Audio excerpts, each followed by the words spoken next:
Bonjour Yann Manzi. Bonjour. Vous êtes cofondateur de l'association Utopia 56 qui vient en aide aux réfugiés et vous avez été acteur hier et témoin également d'une violente évacuation de réfugiés place de la République. Est-ce que vous pouvez revenir sur ce qui s'est passé hier soir? Tout simplement, suite au démantèlement raté du camp de Saint-Denis la semaine dernière, 1000 personnes sont restées sur le carreau et 1000 personnes ont été chassées de ce campement, alors que la préfecture avait dit que toutes les personnes qui étaient sur ce campement seraient évacuées.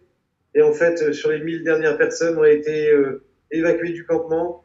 Et là, a commencé une chasse à l'homme et une dispersion des populations et une chasse dans tout le nord de Paris. Suite à ça, nous, on a demandé à ces exilés, nous ont demandé de les rendre visibles au vu de la chasse qui s'organisait tous les soirs, des arrestations aussi qu'on constate, mais qu'on ne peut pas forcément tout le temps filmer, mais on sait qu'il y a des personnes qui se font arrêter. Et donc voilà, cette action est née avec la communauté qui a dit nous, on veut faire quelque chose. Et hier soir, on les a accompagnés pour faire quelque chose. Alors, qu'est-ce que vous entendez par chasse à l'homme? C'est tout simplement des populations qui sont repoussées depuis des années de plus en plus loin du centre-ville de Paris et à l'extérieur de Paris aujourd'hui, et qui même quand on est à l'extérieur de Paris, sans tente, sans duvet, sans couverture, et qu'on est caché sous un pont, on se fait quand même encore repousser encore plus loin. Donc en fait, on harcèle ces populations, on les empêche de dormir, c'est assez incroyable.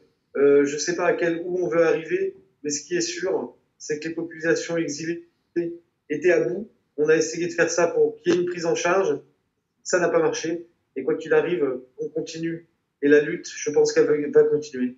Vous avez fait le choix d'installer le campement de réfugiés place de la République à Paris. C'était pour rendre visibles toutes ces populations. C'est tout à fait ça. L'objectif de la police, en évacuant le millier de personnes du camp de Saint-Denis et en les dispersant, c'est aussi montrer que on a dispersé le problème, mais on ne l'a pas réglé. Donc nous, ce qu'on a voulu faire, c'est redonner une visibilisation à ces populations. On a réussi à regrouper une liste de 560 noms. Sur ces 560 noms, 460 personnes sont venues à peu près sur le campement. Il y en a une centaine qui n'a pas voulu venir parce qu'elle avait peur. Et derrière, on demande tout simplement une prise en charge de ces populations. On ne veut rien d'autre. On n'est pas là pour être violent. On est pacifique. On demande simplement le respect des droits humains et que ces populations soient mises à l'abri pendant cette période de pandémie. Qu'est-ce que font nos gouvernants? C'est à moitié incroyable d'imaginer qu'on peut laisser des milliers de gens en pleine épidémie sur les trottoirs de Paris.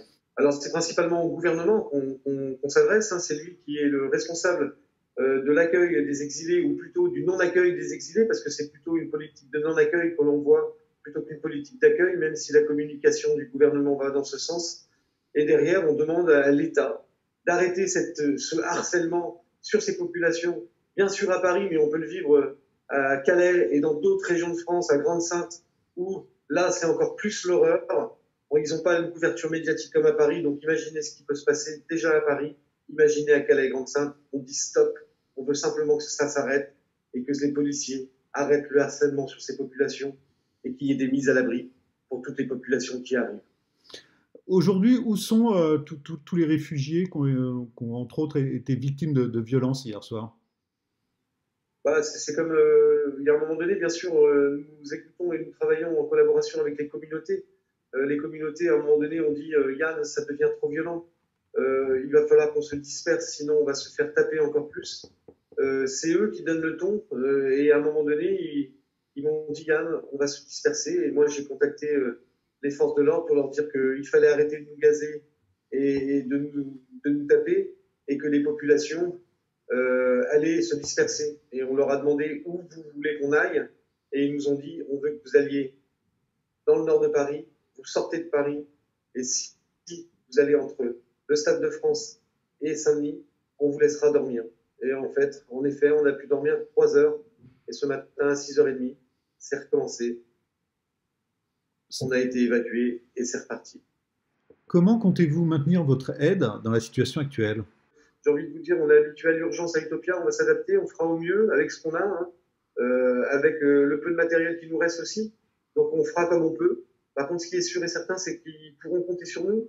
On a mis en place aussi, bien sûr, des maraudes qui nous appellent quand les exilés se font subissent des exactions d'une partie de la police qui puisse être en contact avec nous. Et nous, on a des motos et des voitures qui démarrent pour être au plus près des populations, documenter et filmer ce qui se passe de façon à ce que la violence s'arrête, parce que la violence est réelle. C'est incroyable. Rémi Buzine de Brut était avec nous il y a quelques jours. Il a pu en témoigner. Il y a ce qu'on voit et surtout ce qu'on voit pas. Et je peux vous assurer que quand on n'est pas là, c'est pire. Quel lien faites-vous entre cette violence qui s'est déchaînée hier soir, place de la République et dans les rues de Paris, et ce projet de loi sécurité globale?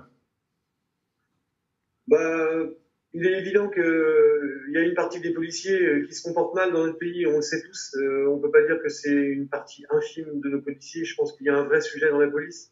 Il faudrait pouvoir oser en débattre. Il y a une vraie problématique. Et il y a bien sûr dans ces policiers, et nous on le constate tous les jours sur toutes nos antennes, des gens qui sont orientés nationalistes et qui s'en donnent à cœur joie. C'est la réalité de notre quotidien, c'est aussi la réalité du quotidien des exilés. On veut simplement, nous, que ça s'arrête. Et il est évident que nous, pour nous, les adhérents d'Utopia et bien sûr tous les collectifs citoyens qui travaillent sur le terrain, nous continuerons, parce que cet article ne nous empêche pas de filmer, à continuer à documenter la réalité de ce qui s'y passe. Et bien sûr, on continuera à vous tenir informés parce que quoi qu'il arrive, nous, on va continuer notre travail. Merci Yann Manzi, et l'humanité bien évidemment restera très attentif à l'évolution de la situation. Merci. Merci à vous.